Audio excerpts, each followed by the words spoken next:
Except the language, everything that the British left in the education has to go. The very education in our country was crafted for that, to produce clerks, sport, art, music, theatre. Every dimension of life is a wealth for this nation. It is not just clerks, managers, teachers and scientists who make the nation.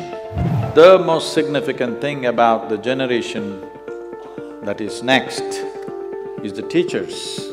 It's not a business transaction that you're planting seeds which will blossom well after your time, but that is the greatest thing about being a teacher.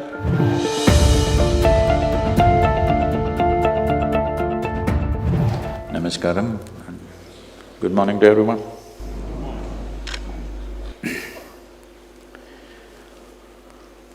Well, I wouldn't dare lecture to the principals of schools. But we're at a time that when it comes to education, we're in a cusp where our fundamental thinking about what is education needs to go through not a change, but a complete transformation. A time is coming where acquiring knowledge will be of no value. A time is coming where scholarship will be laughed at. A time is coming where projecting data accumulation as intelligence is going to be a thing of the past. Projecting good memory as intelligence is going to go away, which is the very foundations of the education systems of the day. Whoever has good memory is rated as the most intelligent person. Well, today you know your cell phone has better memory than you. That's why we call the phone smartphone. You wouldn't call somebody smart unless they were smarter than you. Hello? If you call the phone as smart, obviously it is smarter than you, because our idea of being smart is about how much GB do you carry. Some of our phones are 600 GB, believe me, you don't have that kind of memory. This whole process of accumulating information, assimilating it, processing it, and throwing out bits and pieces out as knowledge, whether it is scientific knowledge or religious stuff, that by reading a book, projecting yourself as intelligent is going to go away, because machines will do it far better than you and me. Machine learning or artificial intelligence as it is being built today is essentially about how much data can you gather, process and express.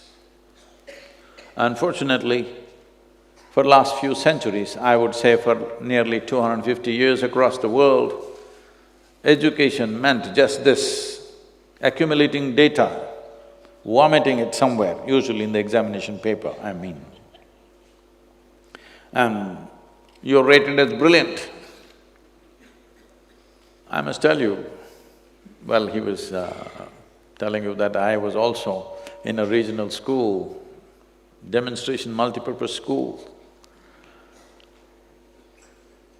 When I was 13 years of age, for the first time, I saw a calculator, a flatbed calculator. It's not like today, a 2-year-old is handling a smartphone or iPad or something. I saw a calculator for the first time when I was 13 years of age. It was a flatbed calculator. Those days there were only two companies making this, Panasonic and Sony. Sony was very expensive, 125 rupees. Panasonic, you could go to one of those Burma bazaars or Hong Kong market or whatever you called it, with little bargaining power you got it for 90 rupees. So everybody bought Panasonic, a 90 rupee flatbed calculator. Somebody brought this to school and it was a miracle. Tuk, tuk, tuk, tuk, into tuk, tuk, tuk, tuk, tuk. I looked at this, immediately my first thought was, if this is this simple, why are they torturing me in the mathematics classes? Why are they trying to teach me this into that into this, a cos? It could even do all the sine and cos and all that stuff. I said, everything is here, why are they torturing me? I sat there and imagined a day when these kind of machines will come, which will know all the chemistry formulas, all the physics stuff and mathematics and everything, so that I don't have to come to school. Well, I rarely went, but even that little bit of force that I had to be there. This dream of mine, 50 years ago, is slowly coming true now. In the next 10 years, it's going to be real. That everything that you can learn from a book and remember, a machine can do it better than you and me. These are great times for human beings. Lot of people, you know, it's crazy, they're inviting me to artificial intelligence conferences in various places. I was in St. Petersburg and I was supposed to speak on artificial intelligence. I said, why of all the people you chose me? I'm not artificial intelligence, I thought I was a little natural. They said, no, the problem is, we will all lose our jobs, what are we supposed to do? I said, you've always been cursing Monday morning when you have to go to work. If you lose your job, isn't it fantastic you're on a vacation? If machines do all the work, isn't it really fantastic? See, this is like the coolie in the port at one time. In probably 60s and 70s, he complained heavily because the cranes and gantries came and they started lifting the load off the ship and putting it effortlessly. These guys… There was a time, I'm telling you, in Mumbai dock, in the Mazagon dock, if a ship came, those vessels were not of the size that they are today. Usually they were 150,000 ton vessels. If they came, they would unload it for over 3 to 4 months. Today, a 250,000 ton vessel comes in the major ports, within 24 hours, it is unloaded. Of course, all the labor who had built their muscle just to carry sacks, they all complained, if these machines come, they will destroy our life. Did they or not? All the trade unions complained or not at that time? Hello? So similarly, teachers should not complain and make the same mistake that the coolies did at that time. So what will we do if all machine learning comes? It'll be great time, because how much memory you carry on your head will not be of value. What kind of a human being you are will be the highest value. Isn't it fantastic time for human beings? The keenness of your perception, the sharpness of your intelligence will be more important than the volume of memory you carry in your head. These are good times, real good times for human beings to unfold, because this cargo of so-called knowledge is killing human beings. Just ramping up information into a child's head in many ways killing the fundamental genius that every human being carries within themselves. I see if machine learning comes very quickly, in our generation we can see children blossoming into highest levels of intelligence, unfolding of genius will happen.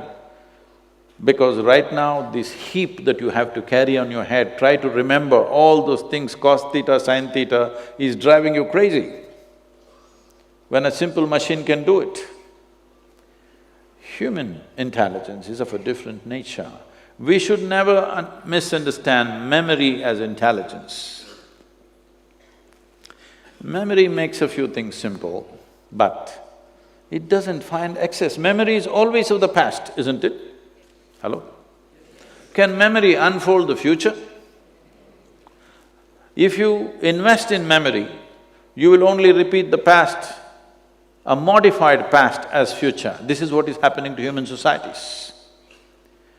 If past should not be repeated, if we have to live a fresh life in the next moment, in tomorrow, if our tomorrow has to be different from yesterday, it is very important that human beings learn not to invest in memory.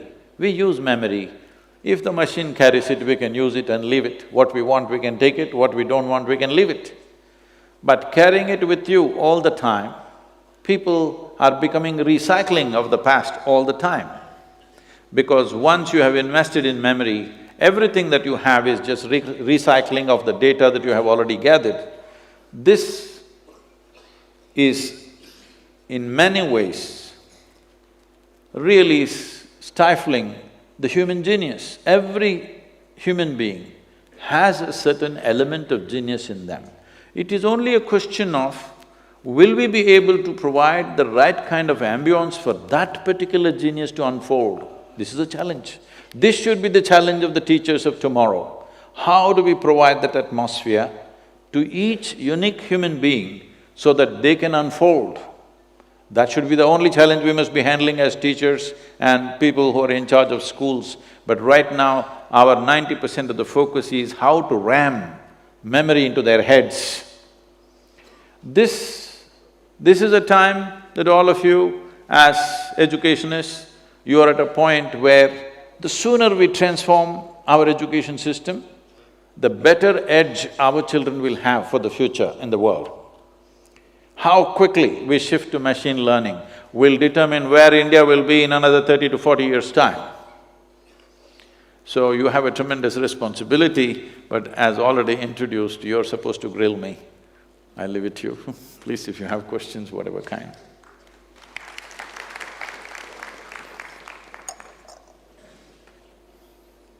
Please. Hello. Pranam Guruji. Yes, sir, please. हम लोग सभी हमारे विद्यालय में विद्यार्थियों को एक आदर्श नागरिक बनाने का प्रयास में हम लगे हुए हैं, लेकिन कई बार हमें ये फील होता है कि हम लोग जिस विद्यालय से मैं हूँ, भोपाल रीजन में राजगढ़ एक ग्रामीण क्षेत्र आसपास में है, दूर दूर से बच्चे आते हैं, लेकिन हमारी ये समस्या हम महसूस करते हैं कि जो आर्थिक दृष्टि से पिछड़े वर्ग के पेरेंट्स हैं, निर्धन है, ग्रामीण परिवार से आते हैं, वे अपने बच्चों को एक तो नियमित रूप से भेज नहीं पाते, दूसरा शिक्षा के प्रति जो अवेयरनेस और जो जागरूकता उनमें होना चाहिए कि शिक्षा ही एक ऐसी सबसे बड़ी शक्ति है आज के युग में कि वे अपनी सारी समस्याओं को दूर कर सकते हैं, लेकिन पेरेंट्स उतने जागरूक नहीं है, उतनी अवेयरनेस नहीं है। इसके लिए व्यक्तिगत रूप से क्या किया जा सकता है हमारे द्वारा?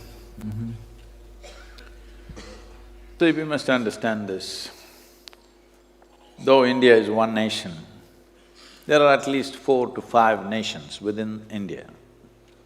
Not everybody is in the same level of needs.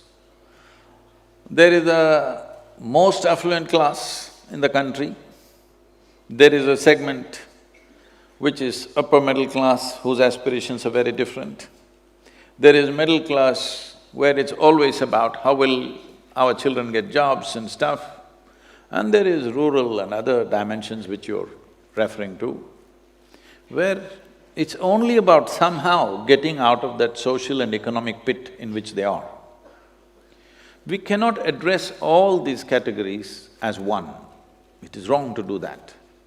In the name of uniform education, we are trying to do this. I understand the thought behind it, but it's not practical. It's because of this.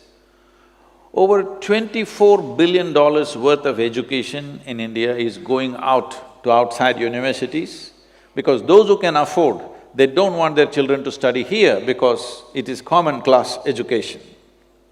It's very important that we are able to provide for every segment of society This is not to discriminate, this is not to segregate, but anywhere in the world it's like that. According to one's economic capabilities, different levels, whether you go to a restaurant or you take a bus or you take a train, there is first class, second class, third class, isn't it? Well, third class people won't be taken only halfway journey, they also travel full journey. Yes or no? Just because somebody gets into a third class compartment, it's only a question of comfort and ambience and stuff, but the distance and the destination is same for first class and third class, isn't it? If you say we will make everything third class, a whole segment of people will not travel by train anymore, that's for sure. So, similarly in education, this is not about classes, I would not like to use the word class when it comes to education, but the needs are different. If we do not provide this, we will not create variety of human beings that we need for this nation's well-being. We need leaders, we need scientists, we need teachers, we need engineers, we need farmers, we need craftsmen, we need variety of people to make a nation happen. Right now, our entire education is actually oriented towards elite. Everybody is supposed to go to the university, that's how our education is constructed. Everybody need not go to the university. University is not a place to live. Like some people in Delhi, I hear till they're 40, they're living in the university.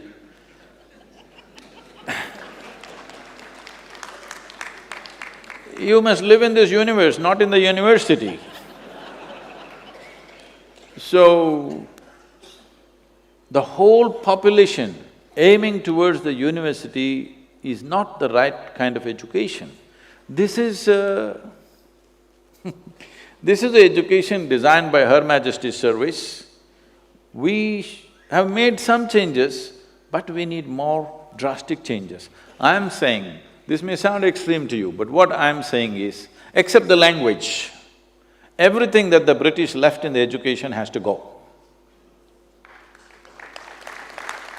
Language is a passport to the world, we must keep the language. Everything else need to go because that was designed for a specific purpose. Where obedience is higher than intelligence, that's not the way to bring up our children. That is the way to bring up occupied population. When we occupy a nation, we want obedience. When we are raising our children, obedience is not what we want them to flourish. We want them to be more intelligent than us. Our children must be 2 steps ahead of us, isn't it? So if that has to happen, we have to craft this. Just to give you some sense of this, we're running 3 different types of schools. More as model schools so that these systems can be incorporated by everybody. We have one level of schools in rural India, in remote places where there is usually no proper education facility. These are called Isha Vidya schools. Here the focus is mainly to get them out of their economic and social conditions. They will never get out of those social conditions in which they are, unless you move them away in some way. They must have a passport to go anywhere they want, not stuck in the same place. Almost 46 to 47% of the children who are in our schools are first generation going to school. Their parents have never been to school.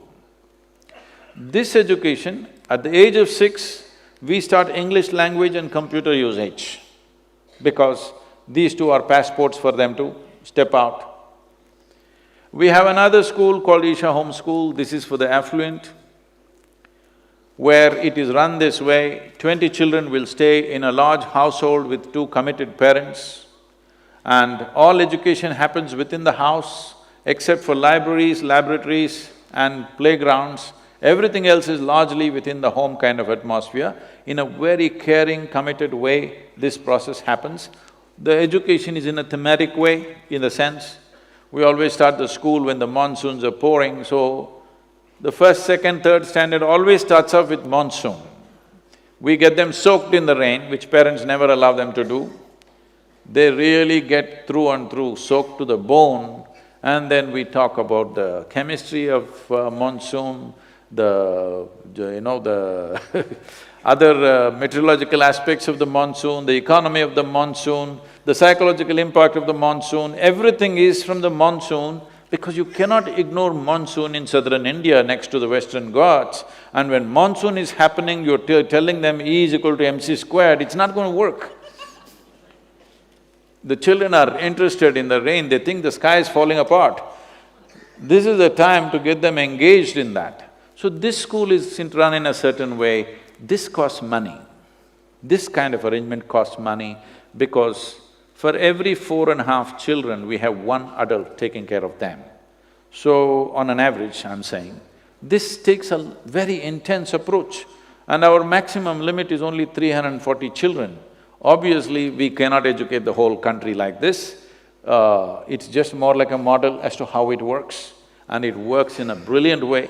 You must come and see the children, how they shape up in these 12 years. Actually, I made 12-year education into 13 years because we have invested so much in art, music, theatre, sport, leadership, that when the children come to 11th standard, parents go marks mad.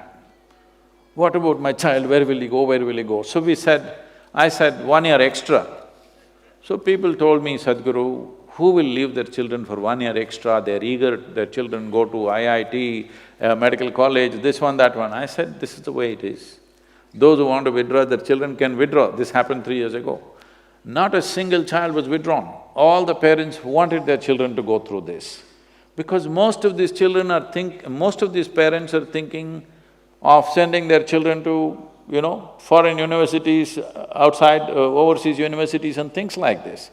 1 more year, they settle, they have a huge exposure to leadership qualities and variety of other things. In this school, we are beginning to do this. We wanted to start separate schools for this, but because we didn't have the economic strength to do it, within the school we are doing it. We identify about 12 children, a group of 12 children when they're in their 7th standard, and we establish a mentor. Like let's say mathematics, we have a very high-quality mathematics mentor. He takes these 12 children from the age of 10, 11 to 17. 80% of the education is only mathematics, only 20% in the other curriculum they play around a bit. But these are only focused on mathematics.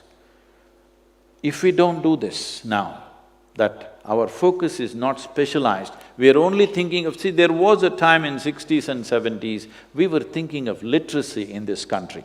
Because when the British left, our literacy was somewhere around 7% of the population, rest were illiterate. So our whole focus was how somebody can put his name on the paper.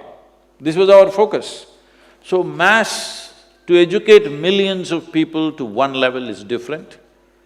To come out with specialized focus towards children who are capable of that is different. If we don't do that, we will not have great scientists, we will not have great mathematicians, we will not have anything significant in the country. We'll have just a mass of people with the attitude of being educated without much education in them. So, this is one dimension of education.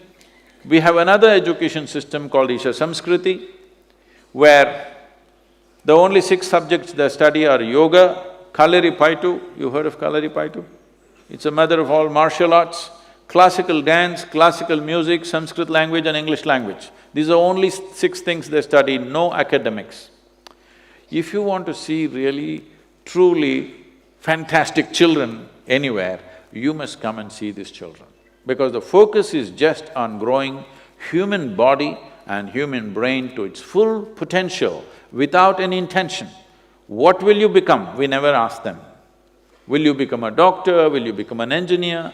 See, these are all social things, these are not real things. From my own experience, like he was saying that my vision is because my father is an ophthalmologist. Well, he only examined the 2 eyes, he had no instruments to examine the 3rd one.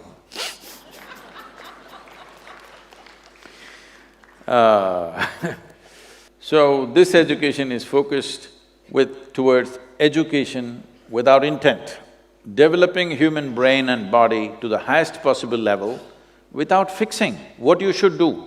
Because what should a human being do? What is most needed in the world, that's what he should do. It is not for me or you to do something fanciful that I desire. What is it that is most needed right now? That's what human intelligence should do, isn't it? If one is a fool, he will do what he does not like to do, suffer every day and go on complaining through their life and live like that. If you're intelligent, you will do what you love to do. But really, if your genius is flowered, you will do what is most needed right now, joyfully. That's what needs to happen. Namaskaram, Sadhguru. Our education system is not helping to handle our intelligence. And most intelligents are suffering. If you don't know how to handle your own intelligence, you suffer a lot. And how to prevent our own intelligence from turning enemy. Thank you. Isn't that the only problem that human beings have? They call it by many names. People say, use many words, stress, anxiety, depression, madness, misery. These are all different names. Essentially, your intelligence is turned against you. See, if you are with me and you're miserable, you can say, I'm miserable because of you, maybe. But you must try this. You sit alone for 3 days without any contact, I mean even the phone… without the phone, no television, no phone, no book, simply sit by yourself, alert, not sleeping. If you're miserable by yourself, you're obviously in bad company, isn't it? Hello? Because your own intelligence is turning against you. Once your intelligence turns against you, no power in the universe can save you.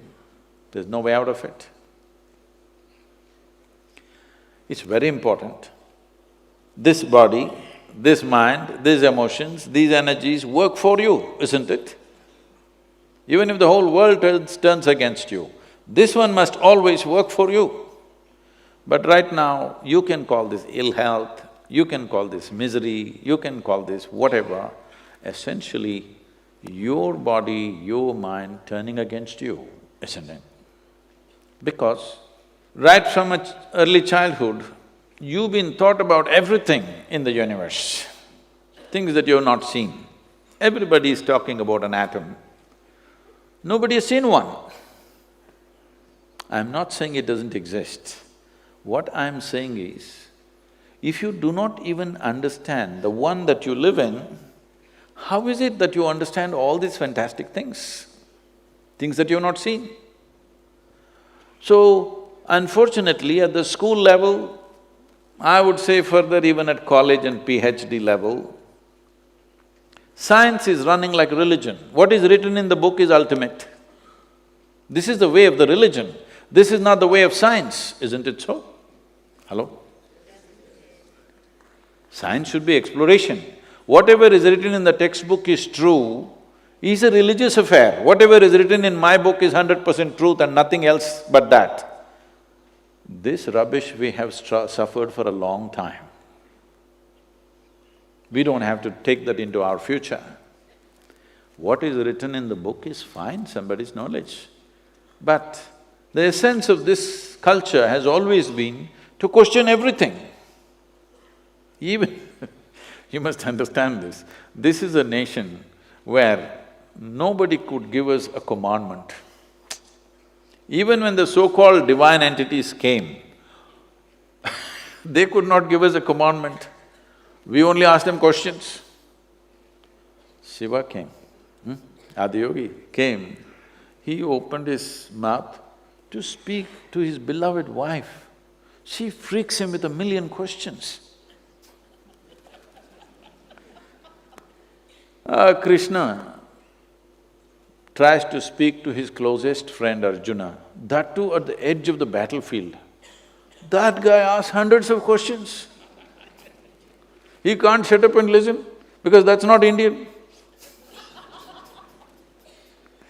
Anywhere else, if anybody who claimed to be God or God's agent or God's son or whatever, they would say, "This is God's will, shut up and listen," and everybody listened.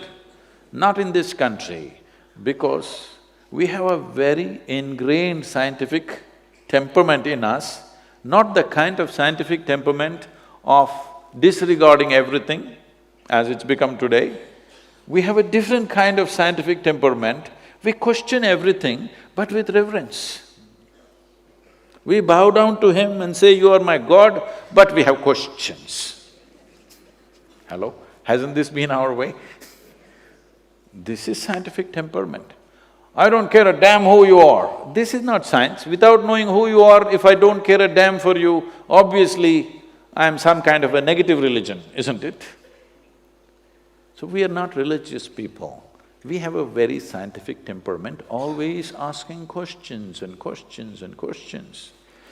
You should not kill that in the schools, they must ask questions. What is written in the textbook is not absolute. Hello? This happened. Rao Garu, can I tell a joke, is it okay? Okay. Because usually principals are considered very serious. At least children think so. This was in London.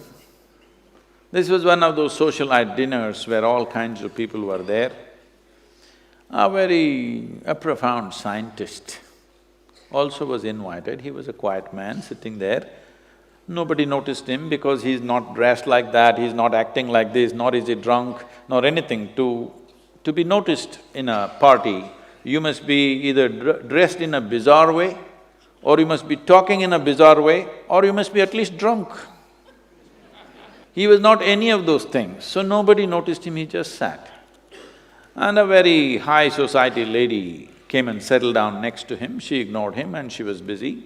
Then just out of simple courtesy, she looked at him and asked her, "What do you do?" The scientist said, he said, "I'm studying science." Oh, she said, "Oh, you're studying science? I was done with it in my high school." What to do? We think we can be done with science, there's no such thing. It is not done with a textbook, it's not done with a PhD, it's not done with anything, it's a constant inquiry. This sense of inquiry is deeply, deeply ingrained within this culture because we've always been a land of seekers. We sought maybe inner nature, but we have the temperament to seek. We are not a land of believers. You can't make us believe what's written in the textbook, we will question. This is the nature of who we are, because we've always been a land of seekers. We have never been a land of believers. This must continue in a more aggressive way. People are trying to subdue this. No, more questioning should happen than ever before, because if you don't raise questions, then human intelligence will slowly sleep. Maybe putting it to sleep is better than turning it against yourself, that may be the logic. As you have heard, this word is being used everywhere. Suppose somebody is doing yoga, we say he is doing sadhana. The word sadhana has been misunderstood as practice. Sadhana means a tool. That means we are turning this body, this mind, this intelligence, this memory, this emotion, this energy into a tool. These are my tools. To live this life, these are my tools, isn't it? What else do you have? This is all you got. If the tools that you have don't work for you, they will become a nuisance. And tools are of immense value. Human beings, we as human beings, we are who we are on this planet compared to other creatures only because of our ability to use tools. Is that so? I'm seeking a higher opinion. Those up there, hello? Is that so? We are who we are only because of our ability to use tools, isn't it? So for example, they were showing the image of Dhyanalinga on the video. People come and when I'm speaking, if I say… if I refer to Dhyanalinga as a tool, some people get offended. Sadhguru, how can you call Dhyanalinga a tool? It's more than our life. I said, then you do one thing, you come to the yoga center, I'll give you some work. Maybe plumbing maintenance work. No tools. You can do it with your hands, use your nails, use your teeth if you wish. At the end of 3 days, most of your nails will be gone, some teeth will be gone. After 3 days, I will give you just one spanner. Will you worship the spanner or no? Hello? Yes? So you don't understand the power of a tool.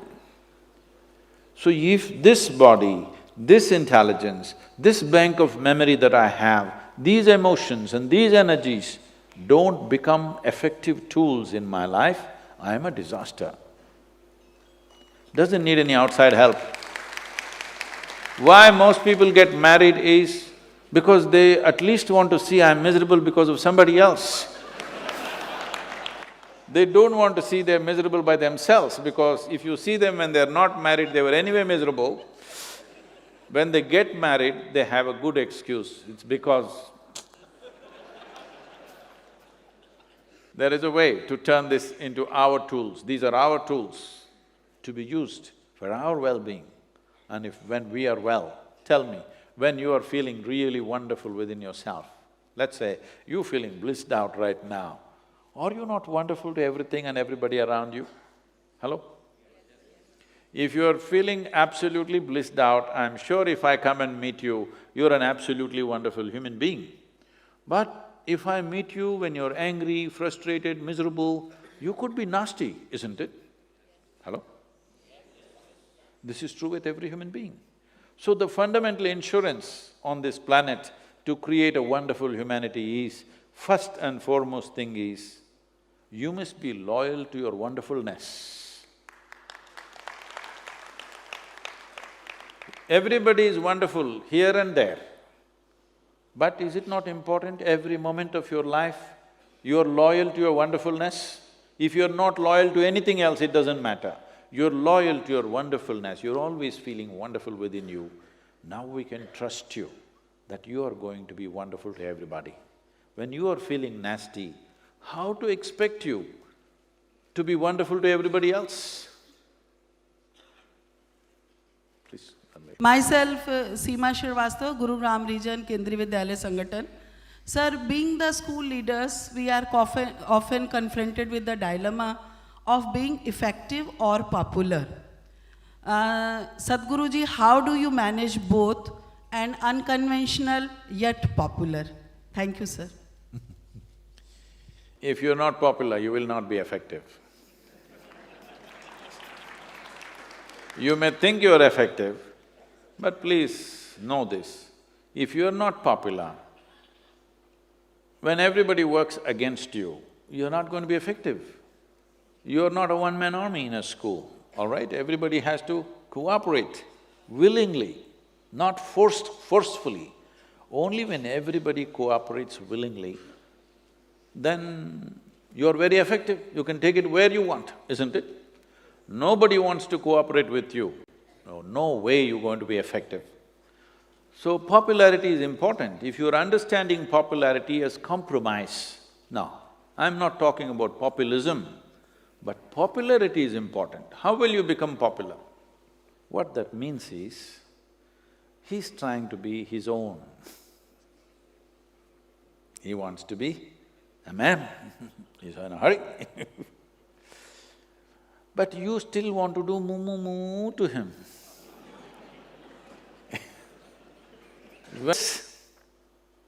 Yes? The other principal used the word adarsh. How do you translate adarsh into English? Ideal, is it? Oh. Okay, let's use that. Ideal does not mean perfect. Ideal means something that everybody aspires to be. I'm sorry? No, no, no, don't roll with the models, that's not good. Role model is a very Western thing. Ideal means something that everybody aspires to be one way or the other. So instead of being popular, you must become that kind of a person. You don't have to say a thing. You become that kind of a person, everybody wants to be like you. Do you know how easy to run a school then? Hello? All the kids want to be like you. So, that's a lot of exercise for you. You must learn to dance like them, you must like to sing like them, you learn to speak like them. Then they say, wow, this is how I want to be. Once they want to be like you, there is no issue making it happen. Yes, very simple. I was doing a program for one of the top, really one of the largest multinational company in the world. Top 25 executives, it's a two-day event.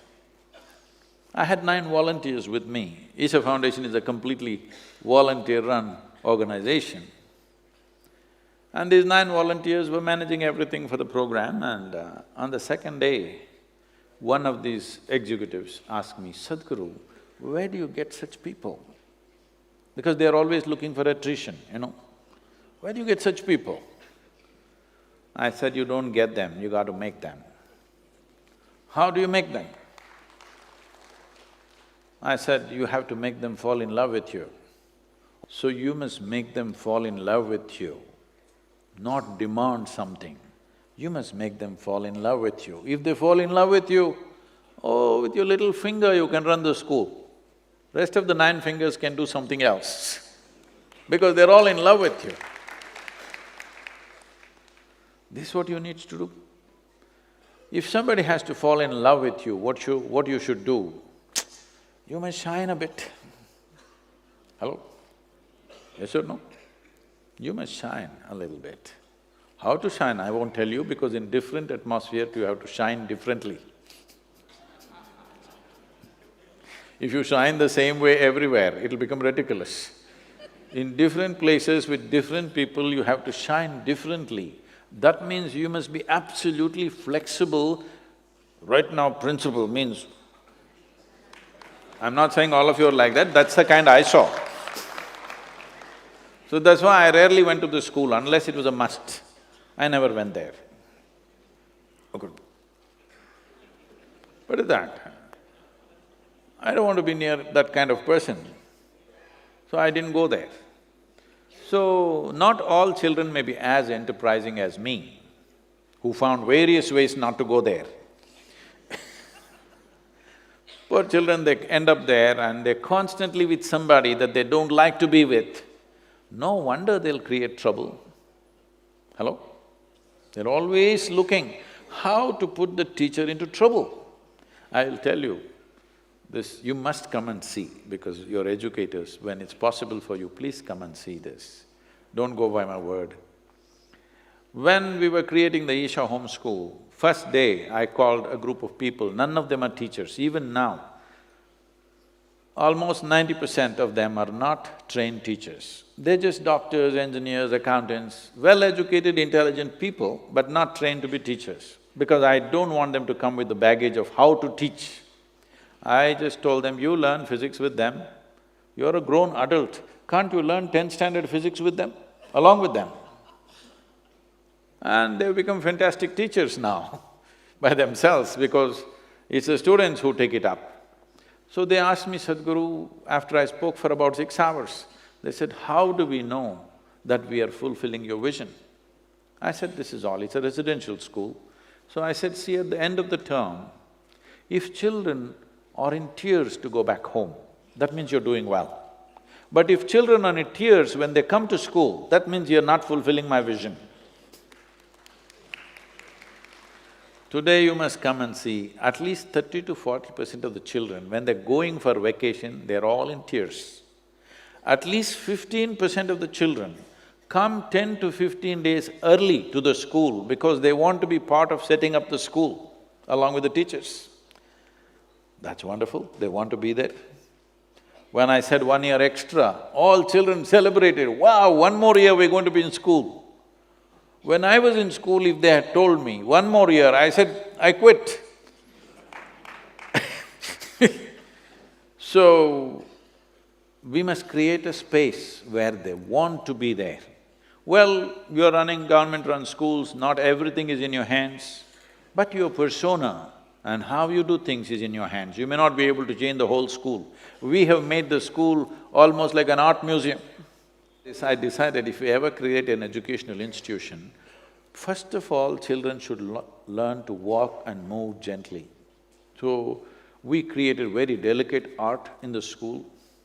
Believe me, in the last 13 years' time, not one thing is broken, children maintain everything.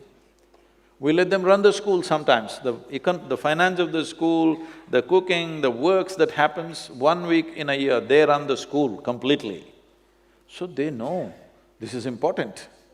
They are not just there as recipients of something, they are part of making the school. And the school anthem says this, I am the school, I am not in the school, I am the school. Because without the children, where is the school? It's the children or the school, isn't it? We must bring this in their emotion and thought, that you are the school, not me. I am a principal, but I am not the school, you're the school, isn't it? I am only facilitating, but you are the real school, without you, where is the school? If this comes into them, I'm sure you can create to whatever extent possible. The ideal may not happen, but we can aspire towards it. Hello. Please, sir. One question from this Where are side, you? sir. Wow, Yes, sir. upper regions. Sir, I am Mrs. Jyoti from Bhopal. I have a question, or rather I need your guidance. With the influence of the modern culture, there is a tremendous amount of change in the society where the media is playing a very big role, and that we find a change in the values system in our new generation. Please guide us, how do we cope up with this change in the values among our children? Thank you. See, this is not a new problem. This has been an age-old problem. Every generation thinks the next generation is loose. Did you not face such things with your parents, I'm asking? They thought you were not okay. You're thinking the next generation is not okay. We're making the same mistake with every generation. Well, for me personally, I wish it becomes like this for everybody. For me personally, my integrity is not because of my morality. My integrity is because of my humanity. This is the only value we must have, that we are human. Rest of the values are all made up by us, isn't it? Your values may not agree with me, my values may not agree with you, but I don't have any, so you don't have to agree with me. The important thing is, our humanity is not compromised at any time. Because many times our morality, our values, our ethics are against our own humanity. So-called moral people are doing inhuman things to each other, isn't it? Hello? In the name of religion, in the name of morality, in the name of ethics and values, people have done terrible things to each other, isn't it so? So what does humanity mean? See, every other creature on this planet goes by its instinct. It has no ethic, it has no value, it has no philosophy, it has no religion. Whether it's a grasshopper or a tiger, both of them have no values or ethics or anything. They go by their instincts. They instinctively react to everything. This is why we call tiger, a grasshopper, an elephant, an elephant. Only you, we call you a human being. This means you are supposed to know how to be. How far away from that are we? If you knew how to be, would you be wonderful or nasty? I'm asking. If you had a choice and you know how to be, would you be wonderful every moment of your life or would you be nasty? Wonderful. If you are wonderful, as we've already gone through this, you would naturally be wonderful to everything else. You don't need values. You don't… See, I wonder, what kind of teaching is this, really? Somebody tried to tell me this when I was in United States and I said, this is not even a teaching for me. Somebody says, thou shalt not kill, thou shalt not rob your neighbor. It never occurred to me either to rob my neighbor or to kill him. Why are you even telling me such a thing? Because it never occurred to me that I have to rob my neighbor or to kill my neighbor. It is not even a teaching for me. If your humanity is on, this is not a teaching at all, isn't it? If your humanity is switched off, then maybe you need these things, thou shalt not kill, thou shalt not rob, thou shalt not do this or that. But if your humanity is on, why? So what being human means is, see, you see all the animals, it's happening everywhere, you might not have seen the wild animals doing it, but at least you see the dogs on the street peeing all over the place. You think he has a urinary tract problem? No, he is building a pea kingdom. He's setting his boundaries all the time. So the fundamental thing about being human is, we can live here without any sense of boundary within myself. A human being means you are capable of erasing the boundaries, physical boundaries that we naturally have. Beyond that we can operate, beyond that we can reach out, beyond that we can function, beyond that we can think and feel. You can go beyond what is mine and what is not mine. All other creatures go by what is mine and what is not mine. This is my territory, that is your territory. But human being has the capacity to go beyond that. If you do not exercise that, well, we will have to say, you're a human creature, not a human being.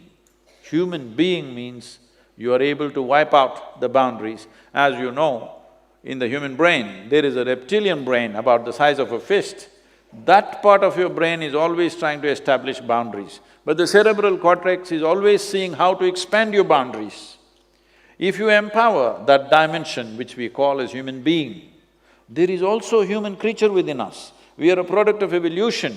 So all these animals are still in us. This is why in yoga, all the asanas are named after animals, because we are working how we can transcend this animal nature and we can genuinely become a human being. That means how I am is decided by me, not by any nature, not by any other force other than me, how I am within myself. If this one thing if we do, if this we inculcate in our children, we don't have to worry about their morality as long as they're wonderful human beings, especially if they're not like you. Is it not great they're not like you? It's very important. Next generation does something that we could not imagine possible, isn't it so? Hello? Should next generation do only what we think is right? No, they must do something that you could not even imagine possible.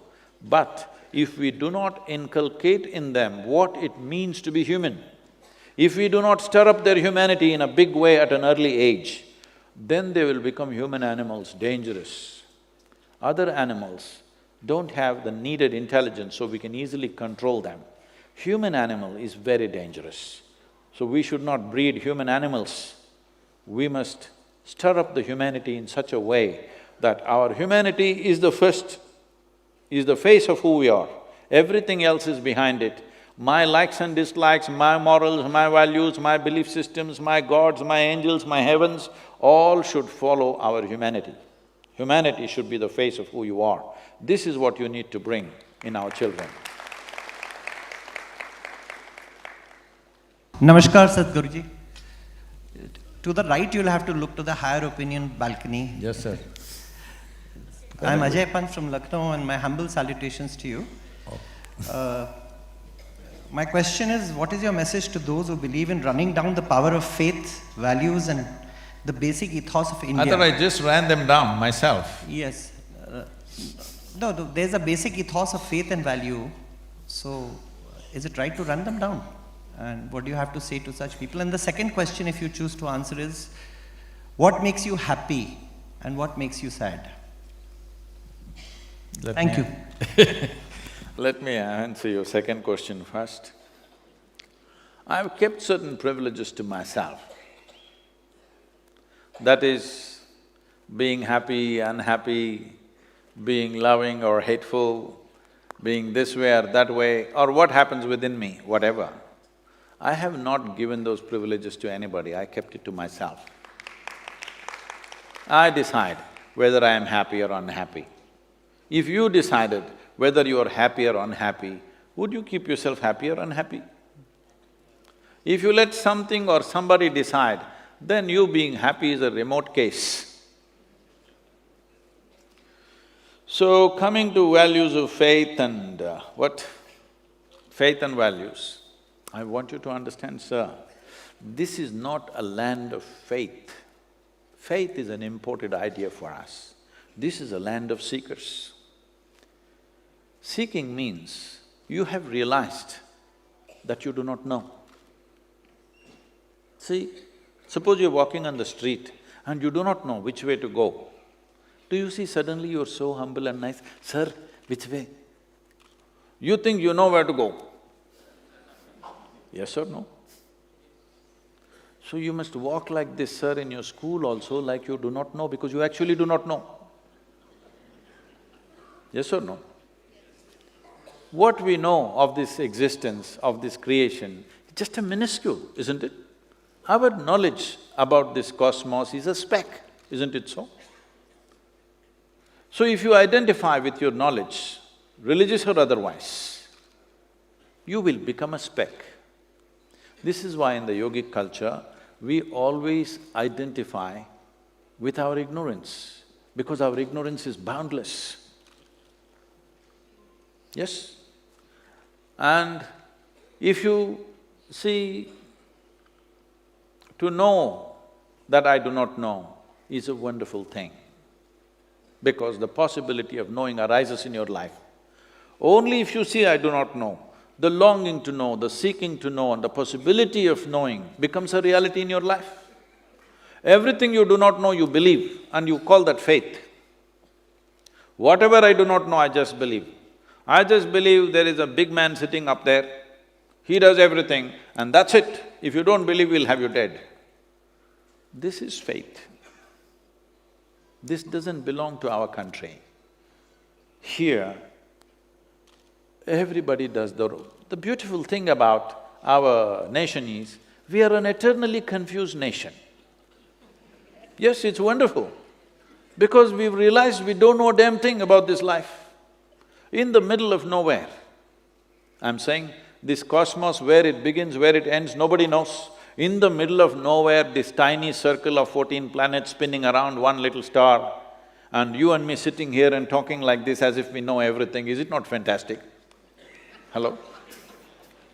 Yes or no?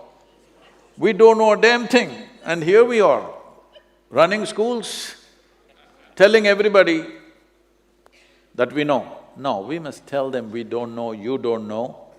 Maybe we can push our knowing one step forward in this generation.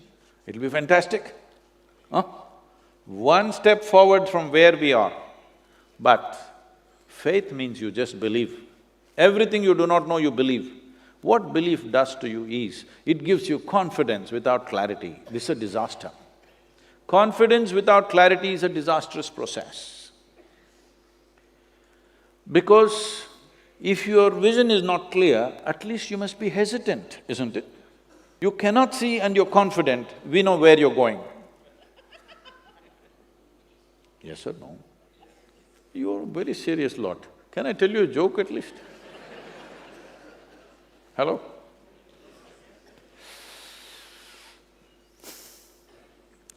I want to tell a joke, sir, because children will like it. There were two young boys. Brothers, very energetic. When young boys are very energetic, they are constantly in trouble, you know. These boys are in some kind of trouble all the time.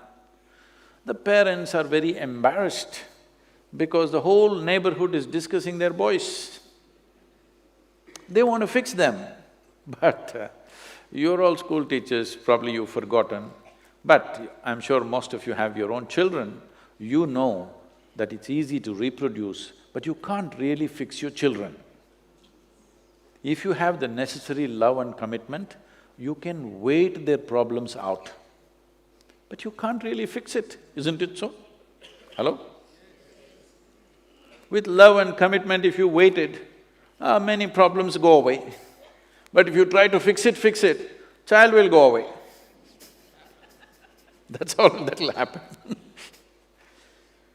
So the parents don't know how to fix it, so they decided to take these children to their local parish priest. Because together they're very strong, they decided to take them separately. They took the younger boy first to the priest's office, made him sit there, and the parents left. The priest walked in with his long brown color robes. You know, these things need a little bit of drama, otherwise they don't work. Faith needs drama always, otherwise it doesn't work. So he walked up and down and up and down with a grave face. The little boy sat there looking at the priest, doing the ping-pong act. Then the priest is thinking up a strategy. Then he thought, if I remind this little fellow, God is within him, God is within him, all his mischief will go. This is the best thing about life. Those who have never raised children have fantastic ideas. Those who have raised children know none of your goddamn fantastic ideas ever work.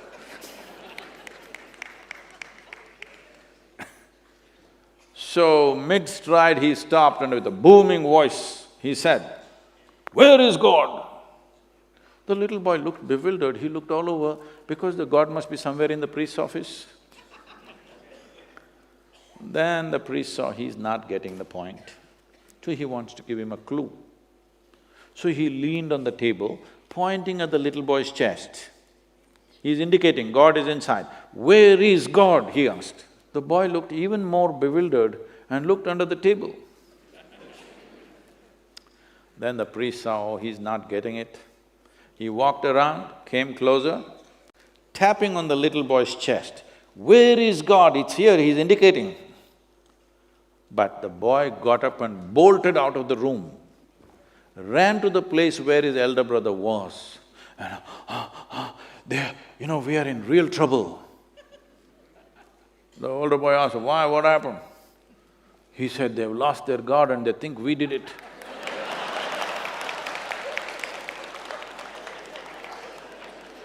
So, we are always trying to propagate things which doesn't make an iota of sense, and we expect the children to listen to that. See, this simple idea that there is a God sitting up there, Uparwala. I'm asking you a simple question because many of you or all of you are teachers, science, geography, everything. You're definitely teaching the children planet is round. Yes? Hello? Do you believe that also? Hello? You believe that? And it is also spinning. It's a round planet, it's also spinning. If you look up, invariably you're looking up in the wrong direction. Hello? I'm asking, in this cosmos, do you know which side is up, which side is down? Is it somewhere marked, sir? If I missed, because I didn't do much schooling, I might have missed it. Is it somewhere marked this side up? Hello? Then how come you don't know which side is up, but you know who is up? How come? How is this?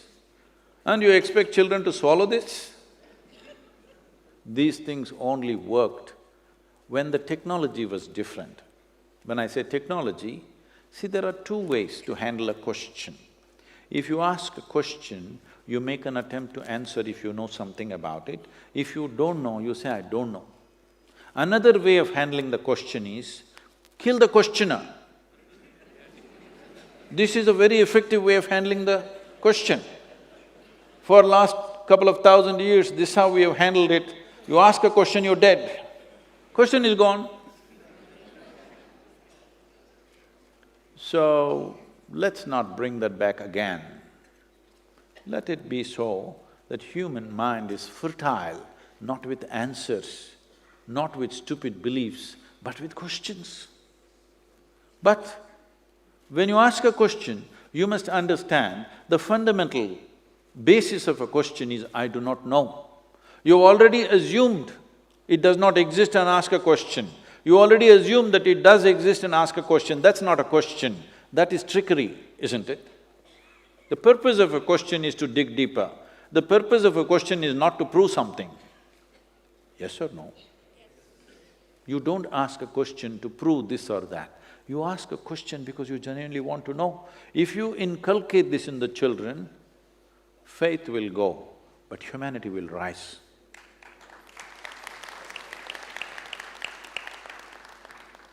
Pranam sir. I'm Sanjay Kumar from Prayagraj. Sir, it is said about education, that education is for life and not for seeking a mere livelihood. How do we teach children to strike a balance? As I said earlier, India is not one nation. There are many layers of India in different levels of comfort, different levels of existence actually. If you ask me, let's take this as an example. How many or what percentage of people in this country can even sit in a space like this? Not even 2%, yes or no? This is not some fantastic heavenly place, this is a reasonably comfortable place. But how many people or what percentage of people can even sit in a space like this? It's 2% or less, isn't it so? So when this is the case, we cannot answer this question as one standard. As I said earlier, there are different levels of education which we need to do. Unfortunately, it is so. It is unfortunate that this is the reality, but that is the reality. If we don't work with reality, then that will be even more unfortunate.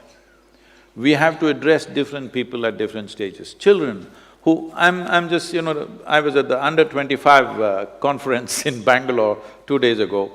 They were asking me, Sadhguru, what is the difference you find between youth of your times? I said, this is also my time. They said, no, when you were a youth, how they were and today how we are, what do you see? I said, see, when we were growing up, our parents, even though they were reasonably well-to-do, largely they were concerned about our livelihood. Always the question is, how will you survive, how will you survive? When I showed no interest in education, I said, I'll do my own thing. They said, how will you survive? That was their only question. Because at that time, if you did not have educational qualification that they desired, you would lose your life, you would be on the street. But today, for a whole lot of people, not for everybody yet unfortunately, but for a whole lot of parents, at least in urban societies, if a child doesn't get educated, he may at the most lose his lifestyle, but he will not lose his life. That's a big difference. That's a huge difference in the evolution of a nation, isn't it? And when we were growing up, we were always thinking about the nation, we want to cause a revolution, what about the world, should we cause a global revolution, this kind of thoughts. But today, children are thinking only about their personal aspirations, because the larger situation is much better than the way it was when we were growing up. Even though we grew up in reasonably well-to-do families, very well-to-do families, I would say, not maybe rich, but well-to-do, that there is no problem for survival kind of families. But in spite of that, in our parents' minds, the only question is, how will you survive, how will you survive? Today, parents are not thinking like that. Parents are thinking, how will you make it, what creative things can you do, sport, art, music, everything they're thinking. This is the evolution of a nation. But unfortunately, the evolution of this nation is not symmetrical to all levels of population. So we cannot answer this question as one question, there are many layers. And telling a poor family where they are very concerned about the survival of their child, telling them to unleash the genius and do something will be cruel upon the parents and the student, because the mindset also is like that. So we need to address this more sensitively rather than just one prescription. Please, ma'am. I'm Kashyapi, and the question that I would be asking is that I get confronted in lot of leadership workshops that I conduct with school principals. I am asked that being a school principal in government schools, I am most of the time lowest in the hierarchy of decision makers, yet expected to lead. I am expected to be creative, yet follow all the instructions and the curriculum or things given to me. I am judged for the learning outcomes of the children, yet am responsible for the holistic development of the child. And many such dilemma I am told we are caught up in, wherein I would choose to do one thing but expected to do the other. How do I lead, therefore not just the self, the school, as also the society? Thank you. What you read out is like the job description.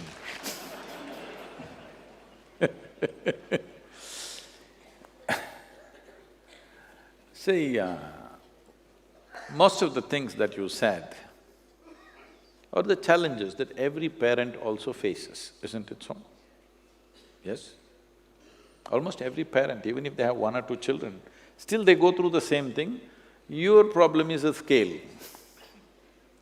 And your problem is they are with you for a limited number of hours, and a parent can judge a few things for themselves, but you have rules, regulations.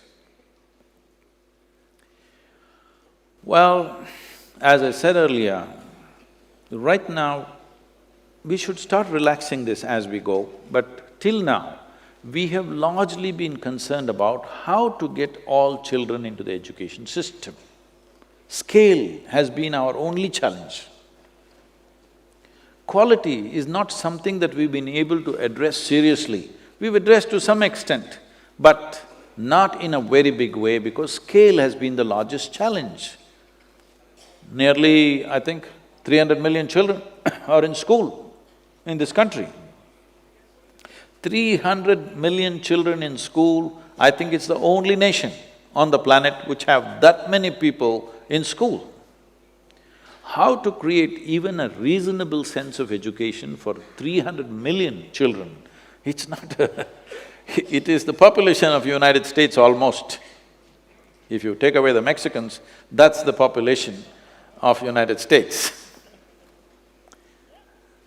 So, with that kind of school population, how to make it artistic, futuristic and this, no. It's too difficult, it's too much to expect from the schools. I think with whatever people think is a bit… maybe the rest of the world or affluent countries think we are a little archaic in our school system, but still, when it comes to education, academics, we're at least setting up strong foundations. Because I see when Indian students go out to the rest of the world, they do absolutely well because they find what is there is so simple and easy compared to what they went through with you. Yes, I've met many Kendriya Vidyalaya students, they go to American universities and they find it's a play because they were tortured sufficiently in 12th standard. Now they go to undergrad and it's nothing, 3 years they just play, really. So, at this stage of development for this country, I think that's very needed, that we're doing well in the world. Maybe we are not able to focus on really unleashing human genius. See, this is the whole thing. If you look at an Indian student and, for example, the most affluent nation is United States, if you take America as a standard, at the age of 18, how grounded Indian students are in their subjects and how grounded they are is way apart. We are way better than that. But at the same time, the amount of genius that they unleash, the amount of incredible things that people do by the time they're 24 in that country doesn't happen here simply because we are still trying to do mass education with little regimentation, because without regimentation you cannot do mass education. So this is a situation. This is a situational challenge. This is the challenge of the times in which we live for this nation. But we must, as somebody said, the others must be there. What is the ideal? We must be slowly inching towards it. If you try to get there too fast, we will crack up the whole system that we have established. That will be a disaster. We should not destroy the existing system of education, no. It has served its purpose in its own limited way, but it served its purpose. It has taken care of a generation of people. You cannot destroy that. I'm not speaking against it at any point, but we must evolve it slowly, push it, push it, push it. This pushing is not possible for all the 300 million children at once. So we must focus on specialized schools. I would like to plead, the minister is not here, he's in the parliament I think today. Otherwise, I would like to plead, the private schools, release them from all curriculum things. I'm talking like this. Please listen to me carefully, don't misunderstand me. I'm saying, suppose I'm running a school, I will teach rubbish, and I will charge enormously. But the parents like it and the children like it. Why should the government have any problem? Yes. You think if I'm teaching rubbish, parents and children would come? Hello? But let's say I'm teaching rubbish, but the parents love it and the children love it. Do you believe that any teacher or any government or any ministry is concerned about a child more than their own parents? Hello? No. Parent is the highest concern value in a child's life, isn't it? So, if the parents decide this is a good school for my child, why should the government say this is not a good school? It should not enter that space.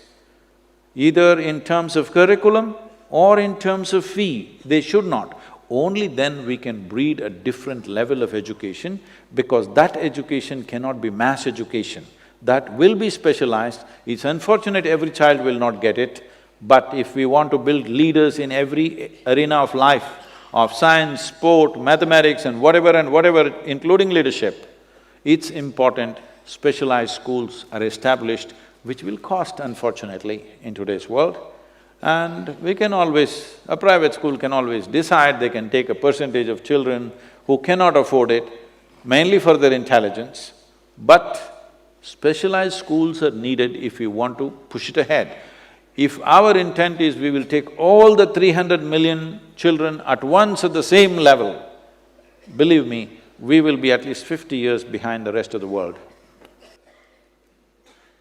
Swami ji, महात्मा सुकरात ने शिक्षा के बारे में कहा, बालक के निहित अंदर जन्मजात शक्तियों का नाम ही विकास ही शिक्षा है। बालक को जन्मजात से शैक्षणिक, सांस्कृतिक और वैल्यू हर आध्यात्मिक अपने जन्म से उसको मिलती है, और शिक्षक उसको निखारने का काम करते हैं। एक स्तर ऐसा होता है जहां पर उसको शैक्षणिक योग्यताएं जो उसके अंदर है उसको निकालने का मौका मिल जाता है, सांस्कृतिक योग्यताएं उसके अंदर है लेकिन उसको मौका नहीं मिल पाता है।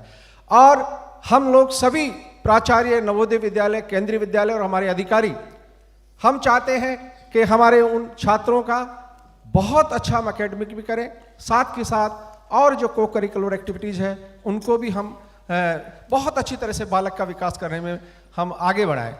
कई समय हमारे पास ये प्रेशर होता है कि हम सिर्फ एग्जाम के समय उस बच्चे को एकेडमिक की तरफ ही ज़्यादा ध्यान देते हैं, और जो उसके अंदर प्रतिभा है, खेल के बारे में प्रतिभा है, संगीत के बारे में प्रतिभा है, उसको हम वो बच्चा उसमें ज़्यादा दौड़ता है, उसका मन उधर लगता है, उसका लगाव उधर होता है, और वो बच्चा एकेडमिक में कुछ बच्चे रह जाते हैं और फिर आगे विकास नहीं कर पाते। इसके बारे में आपका क्या विचार है? I think we've addressed this till now in so many different ways, that's what I'm saying. We need specialized schools for different things. You come to a regular school, you want to do so much of physics, chemistry, mathematics, biology, this, that, everything, and you want to become a Olympic medal winner, these things are not going to happen. Fortunately, a few people have done this in spite of all these restrictions in our country, but it'll never become big like this.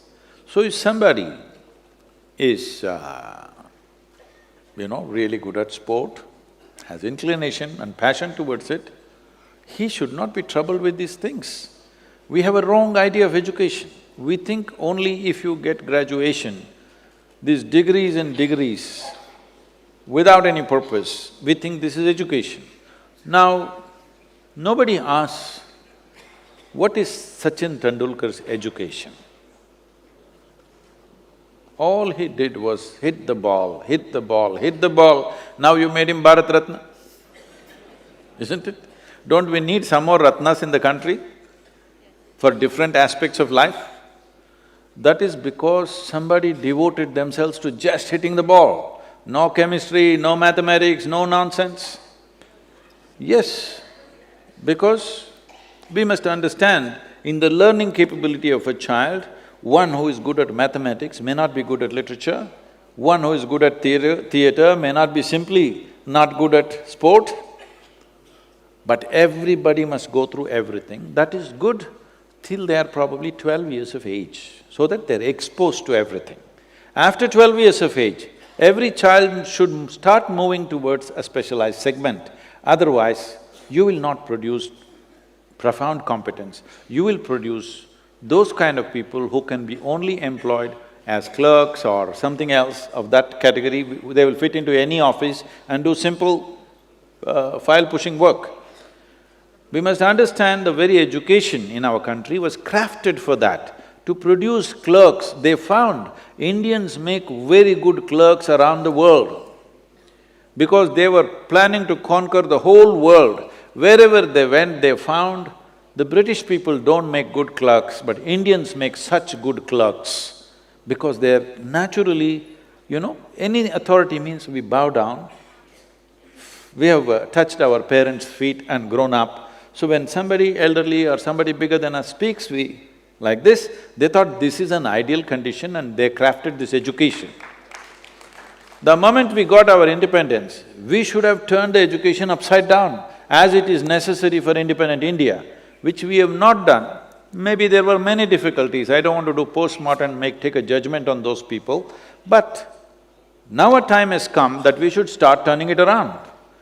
We can't flip it around tomorrow morning, then it may break. We have to start turning it around, start working towards that adarsh or the ideal condition that we're thinking of. Sport, art, music, theatre, every dimension of life is a wealth for this nation, isn't it? It is not just mathematicians, mathematicians won't come out of this. It is not just clerks, managers, teachers and scientists who make the nation.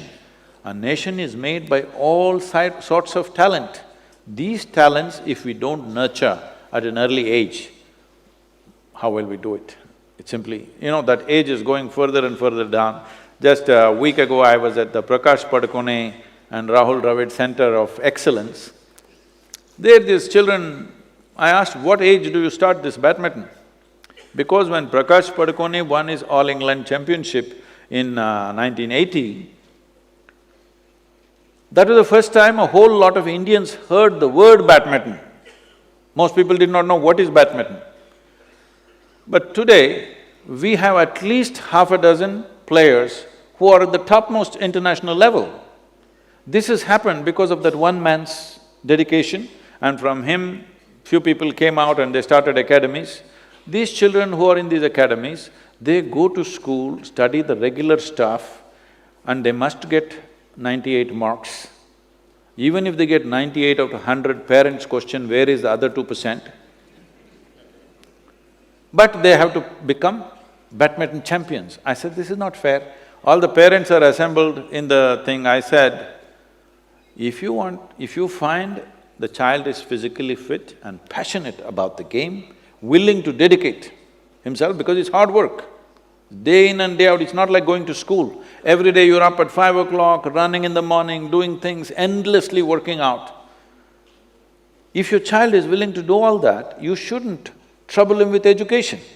The kind of education you think, sport is an education by itself.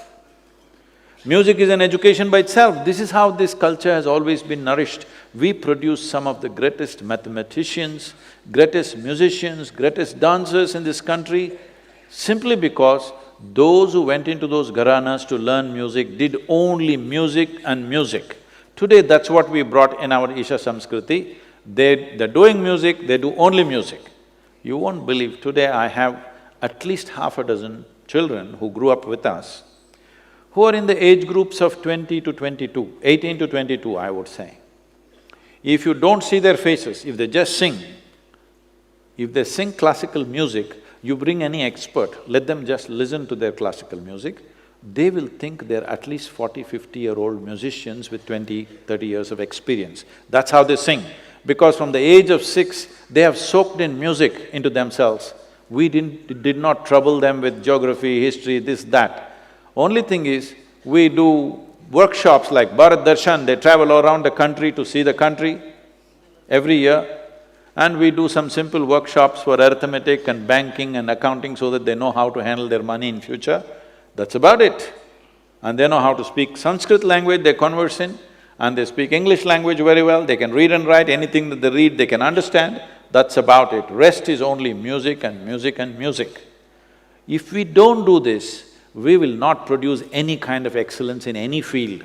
Everybody will know a bit of everything, but they will not be good at anything. Sir, I want to ask that how education is an art and it is being seen that we are imposing competition in present era on the students, sir. What do you feel about that, sir? Thank you. Well, in 2017, the statistics say over 18,000 children, that is below 18 years of age, committed suicide in this country. Out of which 7,600 children were below 15 years of age. 12, 13, 14-year-old children, when they should be a bundle of exuberance and joy at that time of their life, if they are taking their own life, our children, 7,600 children in the age group of 12 to 15 committed suicide in 1 year. That means we must understand we are doing something fundamentally wrong, absolutely wrong, there's simply no question about it. This is not a statistic. I'm asking, let's ask ourselves, if our children,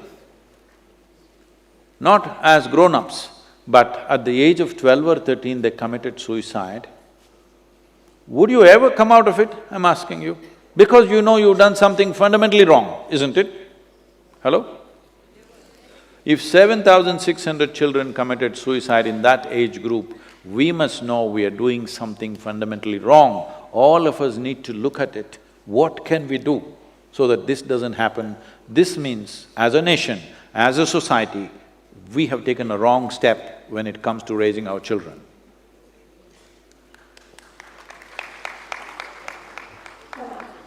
So, this person standing up here, no?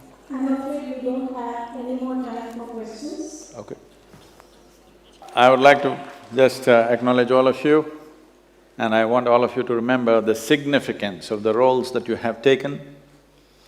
A nation is built by many people. We need engineers, we need doctors, we need politicians, we need various kinds of people. Among all these people, the most significant thing about the generation that is next is the teachers. And everything that you do today will blossom probably after your life is over. And this is the significance of human nature, that we are not looking at, we did this today, it has to come back to me. It's not a business transaction that you're planting seeds which will blossom well after your time. But that is the greatest thing about being a teacher. My humble pranams to all of you. for the great work that all of you are doing. I've heard such fabulous things about the Kendriya Vidyalayas. I've met many of your students, whether they were under you or your predecessors, and many of them who are successful in various parts of the world always look back on their experience of Kendriya Vidyalaya as a stabilizing factor in their lives. So thank you very much for having me here. In whichever way we can be of assistance to this whole movement of schools, which are over 1,200 I heard, we are always willing to do that for you. If you want any kind of a simple form of yoga or Rupa Yoga for the children, which I feel is very, very fundamental to bring a more stable chemistry in the child, because that is a time when children are going through… You're handling children whose chemistry is changing rapidly beyond their understanding. It's very important, there are systems to stabilize that change, not to suppress that change, but to stabilize that change. So, in whichever way we can serve you, we are always available for you. I'm deeply, deeply humbled to be with so many of you here. Thank you very much.